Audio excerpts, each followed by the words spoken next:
Good morning. একটা নতুন দিনের গল্প নিয়ে চলে এসেছি। আজকে সকালে যোগা ক্লাস থেকে ফিরে কাজ নিয়ে বসে পড়েছিলাম। অন্যদিকে মা গিয়েছিল বাজারে। কিছুক্ষণের মধ্যেই দেখি বাজার থেকে ফিরে এসে আমাকে বলল, তরমুজ নিয়ে এসেছি, খাবি? মা সুন্দর করে কেটে দিয়েছিল, সেটা খেলাম। কিছুক্ষণের মধ্যেই স্নান করে লাঞ্চ করতে বসে পড়েছিলাম। আজকে যে দুপুর গড়িয়ে কখন সন্ধে হয়েছে কাজের চাপে বুঝতেই পারিনি। আর আজকে সন্ধে শুরু হলো এই গরমের প্রথম কালবৈশাখী। ছোট্ট থেকে কালবৈশাখীর প্রতি আমার একটা অগাধ ভালোবাসা আছে।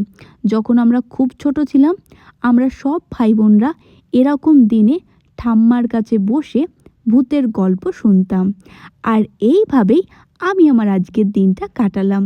আমার এই ধরনের ভিডিও ভালো লাগলে আমার ভিডিওটা লাইক শেয়ার করে পেজটা ফলো করে আমার পাশে থেকো আর আমাকে অনেক ভালোবাসা দিও। Thank you.